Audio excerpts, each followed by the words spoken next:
The overall goal of this procedure is to perform and evaluate gene delivery experiments using non-viral polymeric nanoparticles. This is accomplished by first transfecting cells with gene delivery particles. The transfection efficiency is then evaluated by microscopy and high-throughput flow cytometry analysis.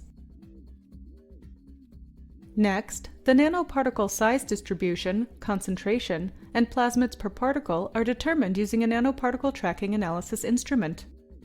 Ultimately, this method allows for nanoparticle size characterization and transfection efficacy using nanoparticles. The main advantage of using biodegradable polymeric nanoparticles for gene delivery is that they can be safer and more effective than other gene transfer methods. The primary advantage of nanoparticle tracking analysis over existing methods, like dynamic light scattering, is that nanoparticle tracking analysis directly gives the number average distribution and particle concentration. This method would help answer key questions in the non-viral gene delivery field, such as the number of plasmids per particle, which is important for co-expression studies.